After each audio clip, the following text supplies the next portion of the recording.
કેશવ કેળવણી ટ્રસ્ટ સંચાલિત શ્રી સરસ્વતી વિદ્યા મંદિર અમદાવાદથી હું નીરવ શાહ, ડૉક્ટર નીરવ શાહ.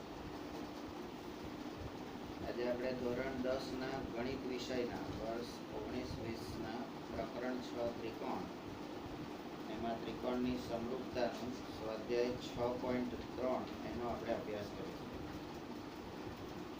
સ્વાધ્યાય 6.3માં આપણે 7 દાખલાનો અભ્યાસ કર્યો છે. હવે દાખલા નંબર 8.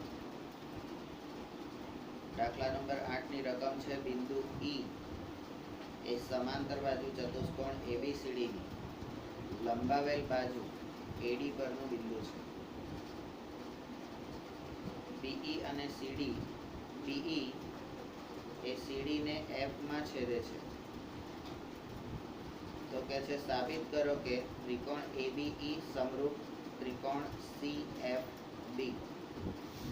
હવે જે વિધાન આપેલું છે એ વિધાનને બરાબર આપણે સમજીએ. ઉકેલ મેળવતા જઈએ. ઉકેલમાં સ્ટેપ નંબર 1 પક્ષ આપેલો છે. બિંદુ E એ સમાંતર બાજુ ચતુષ્કોણ ABCDની લંબાવેલ બાજુ AD પરનું બિંદુ છે અને આ BE જે છે એ CD ને F માં છેદે છે. બરાબર.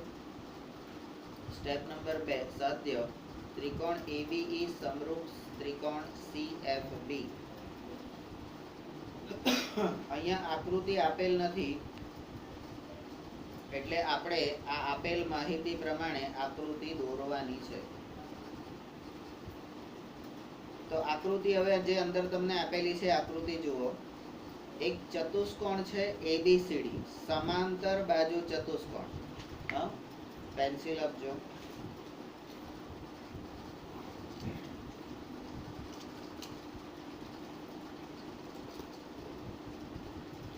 તો અહીંયા સમાંતર બાજુ ચતુષ્કોણ એ ABCD આપણો સમાંતર બાજુ ચતુષ્કોણ છે. બરાબર. એ ABCD ની લંબાવેલ બાજુ ABCD માં AD બાજુ જે છે AD એ AD ને લંબાવેલ બાજુ છે એની ઉપરનું બિંદુ E છે. એટલે પહેલી તમારી આકૃતિ દોરાશે એમાં એક સમાંતર બાજુ ચતુષ્કોણ ABCD દોરાશે અને AD ને લંબાવતા ઉપર E બિંદુ મળે એ રીતની આકૃતિ થશે. હવે કે છે બીજી શરત, એટલે આકૃતિ હવે કમ્પ્લીટ કરીએ છીએ.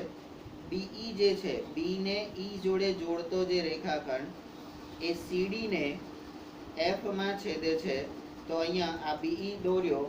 બરાબર. એ CD રેખાખંડને F માં છેદે છે. આટલી વસ્તુ તમને આપેલી છે. આના પરથી તમારે સાબિત કરવાનું છે કે ત્રિકોણ ABE. હવે આ ત્રિકોણ ABE કયો છે તો હું અહીંયા આગળ હાઇલાઇટ કરીશ. ત્રિકોણ ABE એટલે તમારો આ હાઇલાઇટેડ ત્રિકોણ છે A. અને બીજો ત્રિકોણ કીધો તો CFB. તો એની બાજુનો નાનો ત્રિકોણ જુઓ તમે, CFB.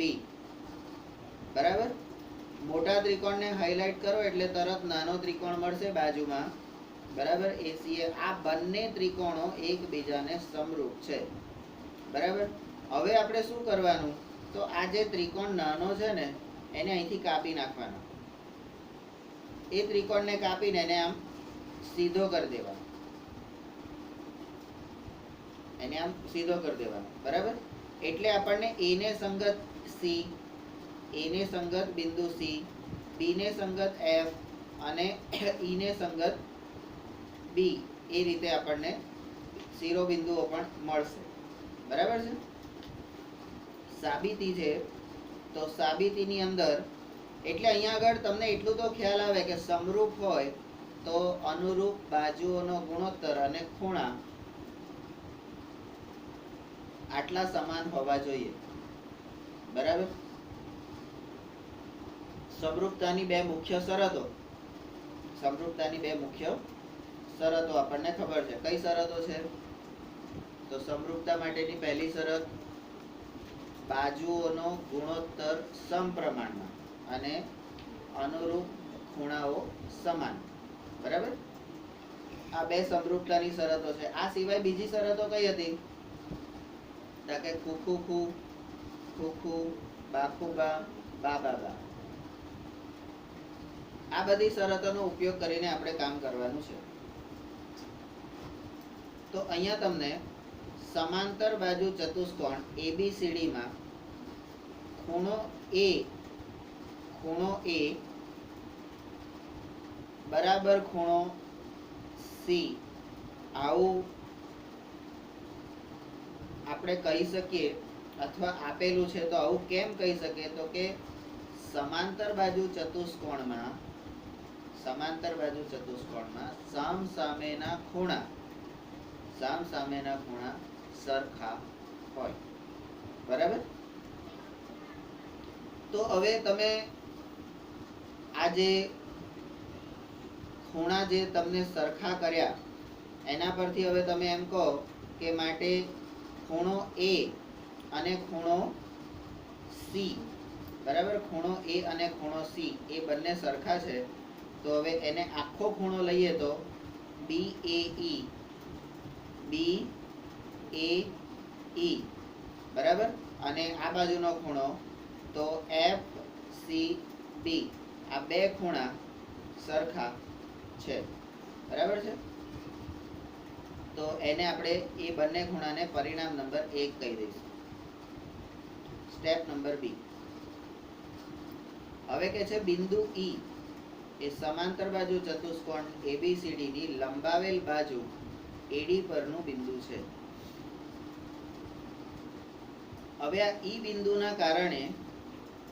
બિંદુના કારણે તમે જોઈ શકો કે AE જે છે, AE અને BC, A થી E નું અંતર અને BC એ બંને સમાંતર છે. કારણ કે જો AD અને BC સમાંતર હોય, AD સમાંતર BC, કેમ? તો કે સમાંતર બાજુ ચતુષ્કોણ. સમાંતર બાજુ ચતુષ્કોણ છે તો એમાં સામસામેની બાજુ BC અને AD બે સમાંતર હોય, બે એકબીજાને સમાંતર હોય. તો AD ની લંબાવેલ બાજુ AE એ પણ BC ને સમાંતર જ હોય. તો હવે આ સમાંતર બાજુ થઈ, તો એ સમાંતર બાજુથી તમે જુઓ તો કે ખૂણો A, E અને B એટલે E ખૂણો, બરાબર. અને C, B અને E એટલે B ખૂણો.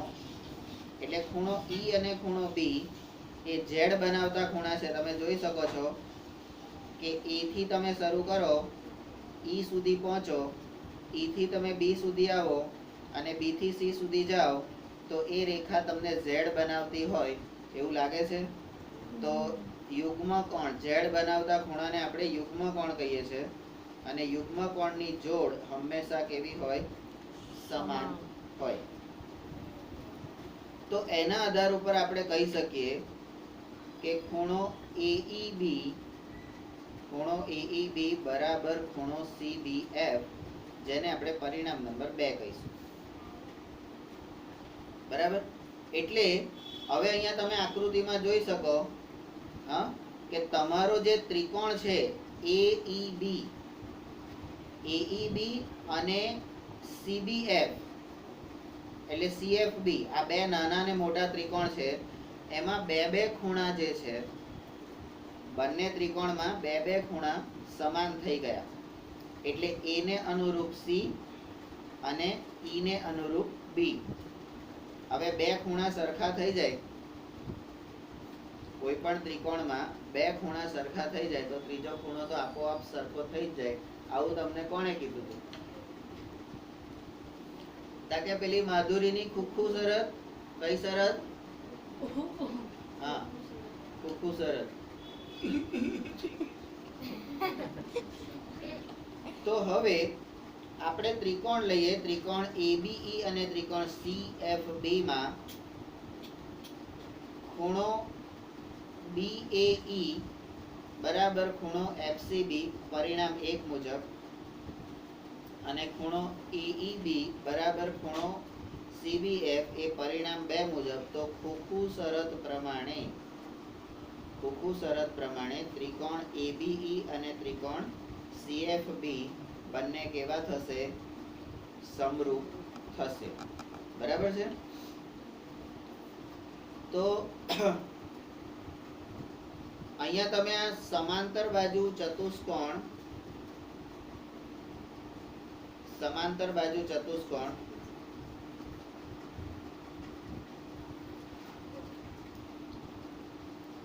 એની અંદર A અને C એટલે સામસામેના ખૂણા સરખા કીધા. તો આ સામસામેના ખૂણા સરખા તમે કેમ કીધા? તો કે સમાંતર બાજુ ચતુષ્કોણનો ગુણધર્મ છે. અને આ સમાંતર બાજુ ચતુષ્કોણનો ગુણધર્મ આપણે કયા ધોરણમાં શીખ્યા હતા? તો કે 9મા ધોરણમાં ચતુષ્કોણનું પ્રકરણ ભણ્યા હતા ત્યારે. અને 9મા ધોરણમાં ચતુષ્કોણનું પ્રકરણ અને એના પછી તરત સમાંતર બાજુ ચતુષ્કોણનું પ્રકરણ, આ બે પ્રકરણો આપણે ભણ્યા હતા. બરાબર? દાખલા નંબર 9 એની રકમ આપેલી છે. આપેલ આકૃતિમાં ત્રિકોણ ABC અને AMP એ કાટકોણ ત્રિકોણ છે અને તેમાં ખૂણો B અને ખૂણો M એ કાટખૂણા છે. તો કહે છે સાબિત કરો કે ત્રિકોણ ABC સમરૂપ ત્રિકોણ AMP અને CA/PA બરાબર BC/ MP નો ગુણોત્તર પણ સમાન છે. આવું તમારે સાબિત કરવાનું છે. તો અહીંયા ઉકેલ જે આપણે લઈશું એમાં સ્ટેપ નંબર 1 આકૃતિ આપેલ છે. આકૃતિ આપેલ છે. હવે તમે આકૃતિનો અભ્યાસ કરો. ચલો, આપેલી આકૃતિ છે તો એનો અભ્યાસ કરવો પડશે ને? બરાબર? તો તમને આકૃતિ આપેલી છે એમાં ત્રિકોણ ABC. હવે હું ત્રિકોણ ABC જે છે, ત્રિકોણ ABC ને હું પહેલા હાઇલાઇટ કરી દઈશ. ત્રિકોણ ABC ને હાઇલાઇટ કરીશ એટલે તમને બીજો ત્રિકોણ AMP એ પણ તરત દેખાઈ જશે. એક દેખાશે ને એટલે બીજો તરત દેખાઈ જશે. બરાબર? હા, તો એ બંને કાટકોણ ત્રિકોણ છે. બરાબર? અને એમાં કાટખૂણા કયા છે? તો કે B અને M. એટલે આપણે શિરોબિંદુ જ્યારે લખવા બેસીએ, ત્રિકોણના 3 શિરોબિંદુ ABC લખવા બેસીએ તો કાટખૂણાની જે ખૂણો કાટખૂણો હોય ત્યાં તમારે B લખવાનું ABC માટે, અને પેલામાં ખૂણો M એ કાટખૂણો છે તો AMP ત્રિકોણ માટે M કાટખૂણો બને. બરાબર? આ રીતની આકૃતિ તમને બનશે. હવે આમાંથી તમને કહે છે કે આ બે ત્રિકોણો છે, આ બંને ત્રિકોણો એ સમરૂપ છે. પહેલું તો એવું સાબિત કરવાનું છે. બરાબર? તો હવે હું જે આકૃતિ છે, આપણી આકૃતિ, એને હું બે ભાગ કરું છું. એક ત્રિકોણ છે A, B અને C. બરાબર? અને આ AMP એ બીજો ત્રિકોણ છે, એને હું અહીંથી કાપી અને આમ છતો કરી દઉં છું. આને કાપીને છતો કરી દઉં છું. તો હવે આ M કાટખૂણો છે. બરાબર? આ P ઉપર જતો રહેશે. બરાબર? અને અહીંયા A. તો અહીંયા તમે જોઈ શકો કે કાટકોણ ત્રિકોણમાં ખૂણો B અને ખૂણો M એ કાટખૂણો છે. એટલે આ ત્રિકોણને મેં આખી આકૃતિને કાગળ ઉપર લઈને એના મેં બે ભાગ પાડી દીધા અને એ બે ભાગ અહીંયા દર્શાવી દીધા. બંને ત્રિકોણ અને ઊંધો કર્યો એટલે આમ છતો ઊભો કર્યો, આડો પડી ગયો છે ને તો એને છતો કર્યો. તો હવે તમે જોઈ શકો ત્રિકોણ, આપણી પહેલી જે મુદ્દો સાબિત કરવાનો છે એ આપણે કરીએ. કે ત્રિકોણ એબીસી માં અને ત્રિકોણ એએમપી માં, બે ત્રિકોણોમાં ખૂણો એબીસી બરાબર ખૂણો એએમપી, કારણ કે બંને કાટખૂણા છે અને કાટખૂણા 90 અંશના જ હોય. એક કાટખૂણો 90 નો હોય ને એક કાટખૂણો 70 નો હોય એવું તો બને નહીં. એટલે બંને ખૂણા 90 ના છે તો સમાન છે. બરાબર, કાટખૂણા છે એટલે 90 ડિગ્રીના છે. હવે તમે બીજો ખૂણો જુઓ, ખૂણો એ. ખૂણો એ, તો હવે ખૂણો બીએસી બરાબર ખૂણો એમએપી, એટલે આ એ ખૂણો જે છે ને, ખૂણો એ બંને ત્રિકોણ માટે કોમન છે. બંને ત્રિકોણમાં, કારણ કે એક ત્રિકોણ છે એબીસી અને બીજો ત્રિકોણ છે એએમપી, તો બંનેમાં એ ખૂણો તો છે, તો એ ને સંલગ્ન ખૂણો એ, બી ને સંલગ્ન એમ, એ ને સંલગ્ન એ, એટલે એ ખૂણો જે છે એ એક જ ખૂણો છે, એટલે એને આપણે સામાન્ય ખૂણો કહીશું. બંને ત્રિકોણ માટેનો સામાન્ય ખૂણો. તો હવે તમે જુઓ આકૃતિ પરથી તમને સ્પષ્ટ થઈ ગયું કે કોઈ પણ ત્રિકોણમાં જ્યારે બે ખૂણા સરખા થઈ જાય પછી આપણે કોઈને ગાંઠીએ. કોઈ પણ ત્રિકોણમાં સમરૂપતાની શરતોમાં બે ત્રિકોણો આપેલા છે ને બે ત્રિકોણમાં બે ખૂણા સમરૂપ થઈ ગયા, સરખા થઈ ગયા, તો આપણે કોઈને ગાંઠીએ નહીં, કારણ કે માધુરી કોઈને ગાંઠતી નથી. અને માધુરીને જોઈને કોઈ ગાંઠ્યા રહેતા નતા. બરાબર, તો સમરૂપતાની ખોખુ શરત મુજબ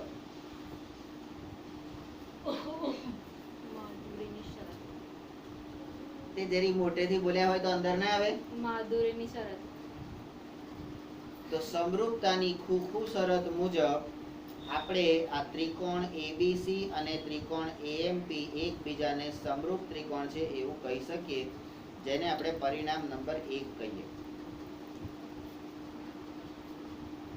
હવે આપણું જે બીજું વસ્તુ સાબિત કરવાનું છે, ગુણોત્તર CA/PA બરાબર BC/MP. હવે CA કયું છે? તો CA એટલે આ બાજુ. હવે CA અને PA, તો CA એટલે આ લાઈન થઈ કર્ણ, અને PA એટલે પણ કર્ણ થયો. તો અનુરૂપ બાજુઓનો ગુણોત્તર. હવે ત્રિકોણ સમરૂપ હોય, બે ખૂણા સરખા હોય, ત્રિકોણ સમરૂપ હોય, કાટકોણ ત્રિકોણ હોય, તો કર્ણ કઈ આગો પાછો થાય? હે, સામે અર્જુન અને કૃષ્ણ ભગવાન રથ ઉપર સવાર હોય અને કર્ણનું રથનું પૈડું ફસાઈ જાય, પછી કર્ણ આગો પાછો થઈ શકે ખરો? મરવું જ પડે ને. હે, તો અહીંયા પણ કર્ણની CA અને PA કોણ છે? તો કર્ણ છે. તમને કેવી રીતે ખબર પડી કે CA અને PA કર્ણ છે? તો આકૃતિના જે ભાગ કર્યા છે ને એની અંદર એ CA અને PA કર્ણ બતાવેલો છે. તો હવે કે છે ત્રિકોણ એબીસી સમરૂપ ત્રિકોણ એએમપી હોવાથી CA/PA બરાબર BC/MP. હવે આ BC ક્યાં છે? તો આ બાજુ. બરાબર, અને MP એટલે એની અનુરૂપ બાજુ. તો એ બંનેનો ગુણોત્તર સરખો થાય. આને આપણે પરિણામ નંબર 2 કહીશું. સીધી રીતે જ આપણને મળી જાય છે, કોઈ ચિંતા કરવાની જરૂર નથી, ખાલી નજર રાખવાની જરૂર છે. દાખલા નંબર 10. દાખલા નંબર 10 ની રકમ જે છે એને અભ્યાસ કરીએ. D અને H એ ત્રિકોણ ABC, એટલે આ D જે છે એ ત્રિકોણ ABC માટે, અને H જે છે એ ત્રિકોણ EFG માટે. તો D અને H એ ત્રિકોણ ABC અને ત્રિકોણ EFG ની બાજુઓ અનુક્રમે, એટલે આની બાજુ AB અને આની બાજુ FE પર આવેલા હોય આવી રીતે CD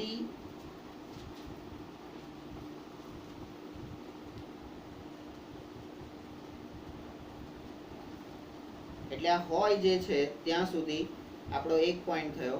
અને તેવી રીતે સીડી અને જીએચ અનુક્રમે ખૂણા એસીબી અને ખૂણા ઈએફજી ના દ્વિભાજક છે. ઈજીએફ એના દ્વિભાજક છે. અને ત્રીજો ભાગ આનો કરીએ કે જો ત્રિકોણ એબીસી સમરૂપ ત્રિકોણ એફઈજી હોય તો સાબિત કરો કે સીડી અપન જીએચ બરાબર એસી અપન એફજી, એટલે બાજુઓનો ગુણોત્તર સમાન છે. ત્રિકોણ ડીસીબી એક સમરૂપ ત્રિકોણ એચજીઈ. અને ત્રીજો મુદ્દો છે કે ત્રિકોણ ડીસીએ સમરૂપ ત્રિકોણ એચજીએફ. હવે અહીંયા તમને ઉકેલ આપણે જોઈએ તો ઉકેલમાં સ્ટેપ નંબર 1 આકૃતિ દોરો. અહીંયા કેમ આકૃતિ દોરવાની છે તો અહીંયા તમને ક્યાંય એવો શબ્દ નથી આપ્યો કે આકૃતિમાં જુઓ અથવા આકૃતિમાં આવું દર્શાયું છે એવું ક્યાંય શબ્દ આપેલો નથી. હવે આપણે અહીંયા સાચા છે કે ખોટા છે, આકૃતિ દોરો કે આકૃતિ આપેલ છે, આ વસ્તુ આપણે સાચા છે કે ખોટા, આપણે જે વિચારીએ છીએ સાચું છે કે ખોટું, એ આપણે જોવું હોય તો કેવી રીતે જોઈશું? તો તમારી પાસે ચોપડી છે ગણિતની, જુઓ તો બધા પાસે ગણિતની ચોપડી છે. હવે ગણિતની ચોપડીમાં સ્વાધ્યાય ખોલો છો, સ્વાધ્યાય 6.3 ખોલો. બરાબર, સ્વાધ્યાય 6.3 ખોલ્યું તમે? હા. હવે એની અંદર 10મો દાખલો જુઓ અને 10મા દાખલામાં તમને આકૃતિ દોરેલી છે? કેમ નહીં દોરેલી ભાઈ? તો આકૃતિ આપેલ છે અને આકૃતિ દોરો, આ બંને પણ આપણને કેવી રીતે ખબર પડશે? રકમ પરથી જ ખબર પડશે ને, બરાબર? તો હવે આપણે આકૃતિ દોરવાની છે તો દોરો. આપણે બે ત્રિકોણો બનાવવાના છે. એક ત્રિકોણ છે એબીસી અને બીજો ત્રિકોણ છે ઈએફજી. હવે આપણે અહીંયા પહેલા શિરોબિંદુઓ દર્શાવવાના નથી.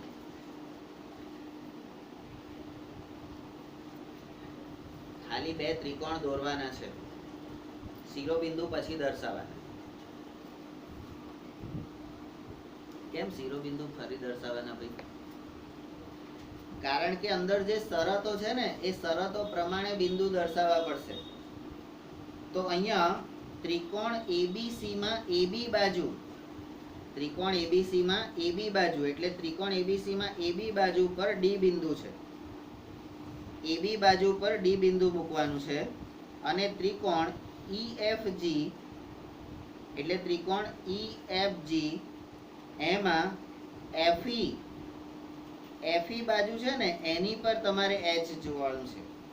હવે આ ત્રિકોણ જો ઈએફ અહીંયા એબીસી હોય તો એને સંગત એને સંગત ઈ, તો આ ત્રિકોણ કેવો હોવો જોઈએ? આમ ગોળ ભરેલો હોવો જોઈએ. બરાબર છે? પણ એટલા માટે જ આપણે શિરોબિંદુ પાછળથી દર્શાવીએ છીએ. હા, તો એ ડી અને એચ એ રીતે છે. અને સીડી, આ સીડી અને જીએચ, સીડી અને જીએચ એ કોના? તો કે સી અને જી ના દ્વિભાજક છે.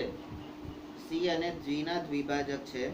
એટલે અહીંયા એકચ્યુઅલ આકૃતિ હું આ રીતે દોરીશ.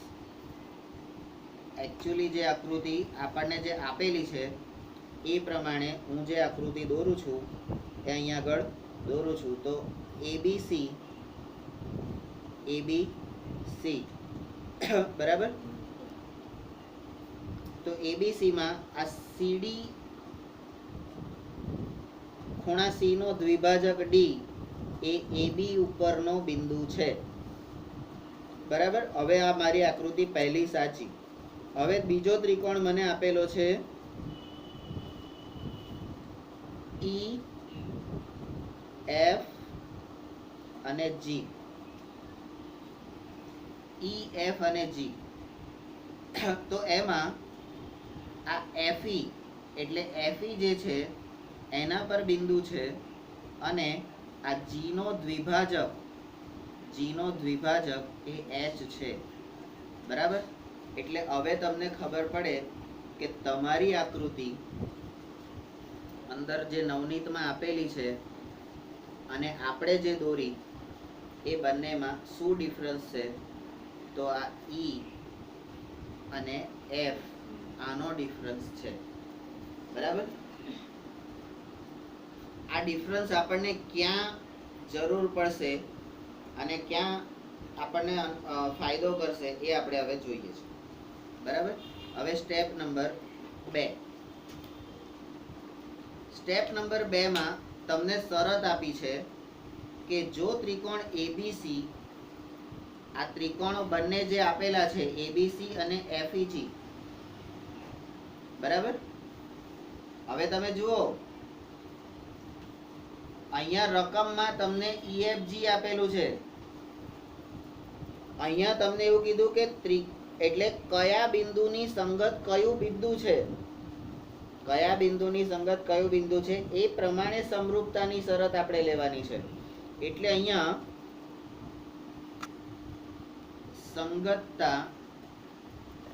સંગતતા એબીસી સંગત એફ ઈ જી. બરાબર. આ બિંદુઓને ઉપર નીચે કરવાથી આપણને કોઈ ફેર પડતો નથી, કારણ કે જી ને અહીંયા ઈએફ ગણો કે એફજી ગણો. શું?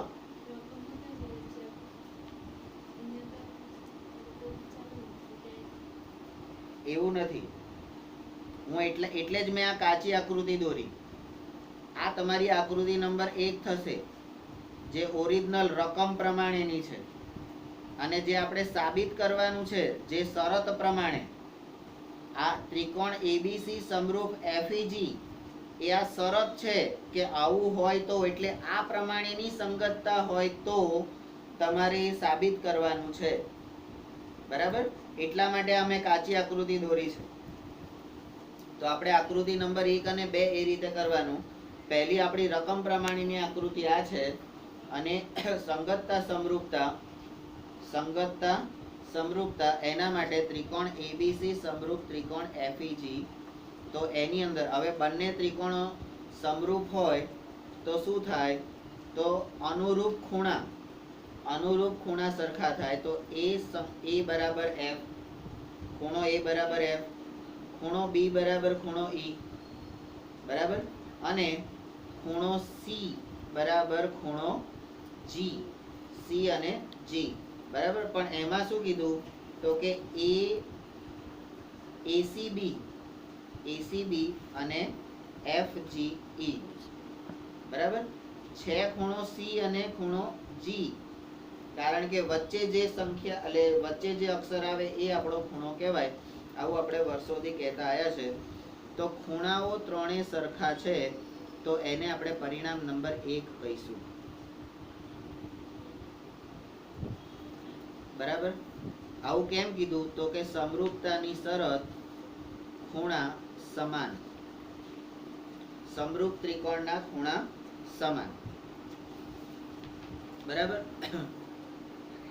તો સ્ટેપ નંબર 3. હવે સીડી જે છે એ ખૂણા એસીબી નો અને જીએચ એ ખૂણા એફજીઈ નો દ્વિભાજક છે. બરાબર. હવે ખૂણાનો દ્વિભાજક તો આના દ્વારા આપણને બે ખૂણા કયા મળશે, આ ખૂણાના દ્વિભાજકથી. તો માટે ખૂણો એસીડી એટલે કયો ખૂણો, તમારો આ ખૂણો થશે. અને બીજો ખૂણો કયો મળશે, તો બીસીડી. બીજો ખૂણો કયો મળશે, BCD. તો ખૂણો ACD બરાબર ખૂણો BCD અને એ આખો જે છે એ ખૂણો ACB એનો અડધો થાય, કારણ કે ખૂણાનો દ્વિભાજક છે. બરાબર. તો એને આપણે ખૂણાનો દ્વિભાજક છે તો એના માટે આ સૂત્ર જે આપણે લેતા હતા એને આપણે પરિણામ નંબર 2 કહીશું. હવે બીજા ત્રિકોણ માટે, આ તમે પહેલા ત્રિકોણ માટે કીધું, બરાબર. હવે એ જ વસ્તુ તમે બીજા ત્રિકોણ માટે, એટલે આ વસ્તુ તમે બીજા ત્રિકોણ, તો GH જે છે એ FGE નો દ્વિભાજક છે. બરાબર. એટલે આ જે લખ્યું એના પછી આ લખવાનું અને આ લખ્યું એના પછી આ લખવાનું. તો એમાં તમે કહી શકો કે FGH ખૂણો FGH બરાબર ખૂણો EGH બરાબર 1/2 ખૂણો FGE. હવે આ બાજુના બીજા ત્રિકોણના તમે ખૂણા જુઓ તો એક ખૂણો કયો મળે છે?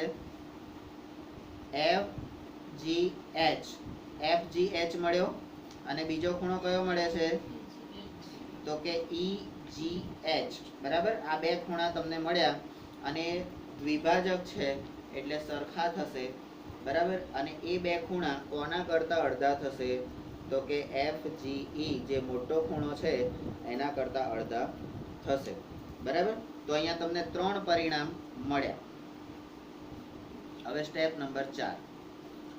આથી પરિણામ 1, 2 અને 3 પરથી, હવે આ પરિણામ 1, 2 અને 3 પરથી તમે એવું કહી શકો કે તમારા બધા ખૂણા સરખા છે. તો કે છે ACD બરાબર ખૂણો FGH. ACD બરાબર ખૂણો FGH. બરાબર. અને ખૂણો BCD બરાબર ખૂણો, એટલે BCD બરાબર ખૂણો EGH. એટલે આ બંને ખૂણા પણ સરખા છે, જેને તમે પરિણામ નંબર 4 કહી શકો. Step number 5. તો હવે તમને આ દ્વિભાજક દ્વારા તમને બીજા 2 ત્રિકોણો મળ્યા. તો દ્વિભાજક દ્વારા કયા ત્રિકોણ મળ્યા છે? તો કે ખૂણો D એટલે ત્રિકોણ DCB. હવે આ DCB એટલે કયો ત્રિકોણ? તો હું અહીંયા હવે હાઇલાઇટ કરું છું, DCB. બરાબર. અને બીજો ત્રિકોણ કયો છે? તો કે HGE. HGE એટલે આ ત્રિકોણ. બરાબર. તો આ 2 ત્રિકોણો જે થયા એને હું હાઇલાઇટ કરું છું. તો આ 2 ત્રિકોણમાં તમને શું ખબર પડી? તો કે B અને E જે છે, ખૂણો B અને ખૂણો E એ 2 સરખા છે. આવું તમે કેવી રીતે કહી શકો? તો કે પરિણામ 1 મુજબ. પરિણામ 1 માં આપણે ત્રિકોણમાં, હવે આ ત્રિકોણનો ખૂણો B અને આ અડધા ત્રિકોણનો ખૂણો B, તો ખૂણો B ને E થોડો બદલાઈ જવાનો છે. આના માટે સરખો હોય તો આના માટે સરખો જ હોય ને. તો પરિણામ 1 મુજબ તમે કહી શકો કે ખૂણો B બરાબર ખૂણો E. આવું પરિણામ 1 મુજબ કહી શકો. એના માટે હવે તમે આખો ખૂણો લો તો કે ખૂણો BCD એટલે આ બીજો ખૂણો, અને ખૂણો EGH. પરિણામ 4 મુજબ આ 2 ખૂણા તમે સરખા કહી શકો. તો આથી આપણે એવું કહી શકીએ, હવે કોઈ પણ ત્રિકોણમાં 2 ખૂણા સરખા થયા તો આપણે શું કહેતા હતા? તો કે આથી ખોખું શરત મુજબ ત્રિકોણ DCB સમરૂપ ત્રિકોણ HGE આ પરિણામ 2 પરથી આપણે કહી શકીએ છે. એટલે આપણે જે બીજા નંબરની જે સાબિત કરવાનું હતું એ અહીંયા આગળ પહેલા કર્યું. અહીંયા બીજા નંબરનું સાબિત કરવાનું હતું એ પહેલા કર્યું. એટલે આ 2 નંબરનું જે છે ને આ પહેલું સાબિત થયું. બરાબર. હવે સ્ટેપ નંબર 6. હવે વળી કે છે ત્રિકોણ DCA માં અને ત્રિકોણ HGF. DCA અને HGF એટલે હવે બીજા કયા ત્રિકોણ? તો આ 1 અને 2 થયા. હવે ઉપરનો ત્રિકોણ તો એ 3 અને 4 નંબરનો ત્રિકોણ કહી શકીશું આપણે. બરાબર. તો હવે તમે જુઓ ત્રિકોણ DCA અને ત્રિકોણ HGF માં ખૂણો A અને F એ બંને સમાન છે. હવે ખૂણો A અને ખૂણો F આ બંને સમાન છે, બરાબર. એવું કોણે કીધું? તો કે પરિણામ એક પ્રમાણે. તો એના લીધે આપણે શું કહી શકીશું? આખો ખૂણો, આ દ્વિભાજક તો સમાન છે જ, તો કે જે ખૂણો ACD બરાબર ખૂણો FGH એ પરિણામ 4 મુજબ સરખા છે. આના મુજબ આ સરખું છે, બરાબર, અને આના મુજબ આ સરખું છે. આના પ્રમાણે આ અને આના પ્રમાણે આ બંને પરિણામ 4 ની અંદર આપેલા છે. તો આથી ખોખું શરત મુજબ હવે આ બે ખૂણા સરખા થઈ ગયા. તો ત્રિકોણમાં બે સરખા ખૂણા, બરાબર, અને એની વચ્ચેની, બરાબર, તો આ ખૂણો અને આ ખૂણો, બે ખૂણા સરખા થયા ને, A અને C. તો ખોખું શરત મુજબ ખોખું શરત મુજબ તમે એવું કહી શકશો કે ત્રિકોણ DCA સમરૂપ ત્રિકોણ HGF આને તમે પરિણામ 3 કહી શકશો. એટલે આપણું જે આ ત્રીજું પરિણામ હતું એ બીજું સાબિત થયું.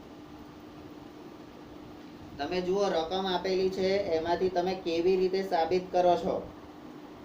હવે છેલ્લું આ 1 નંબરનું જે છે એ છેલ્લે સાબિત થાય છે, બરાબર. એને હવે આપણે નંબર 7 કહીશું. તો હવે ત્રિકોણ DCA સમરૂપ ત્રિકોણ HGF, તો કયો ત્રિકોણની વાત કરી છે? ઉપરનો ત્રીજો અને ચોથા નંબરનો ત્રિકોણ, બરાબર. તો એની અંદર તમે જુઓ તો બાજુઓ કઈ કઈ? તો કે CD અનુરૂપ HG. CD ને અનુરૂપ બાજુ કઈ? આ CD ને અનુરૂપ બાજુ GH, બરાબર, HG અથવા તો GH. અને AC ને અનુરૂપ કઈ છે? આ AC ને અનુરૂપ તો કે FG, બરાબર. તો એ બાજુઓનો ગુણોત્તર તમારો સરખો થયો અને એ પરિણામ 1 એટલે તમારો પ્રશ્ન નંબર 1 નો જવાબ છે, બરાબર. કેવી રીતે રકમ છે અને કેવી રીતે સાબિત કરાય છે તમે આને પહેલા સાબિત કરી શકતા નથી. અને કરવું હોય તો શું કરવું પડે? આ દાખલાને અલગ રીતે લખવો પડે. કારણ કે તમે કરી શકો, વાંધો નહીં, કારણ કે આપણને બધી જ વસ્તુ અહીંયા આપેલી છે. પણ આપણે કેમ આમ કર્યું? તો આ શરત અહીંયા આપેલી છે ને એના લીધે ત્રિકોણ ABC સમરૂપ ત્રિકોણ FGH, આ જે શરત છે ને એ શરતના કારણે આપણે આ રીતે 2, 3 અને 1 આવી રીતે સાબિત કરવું પડ્યું, બરાબર. મિનિટ્સ 38, બરાબર. તો અહીંયા દાખલા નંબર 10 આપણે પૂરું કરીશું.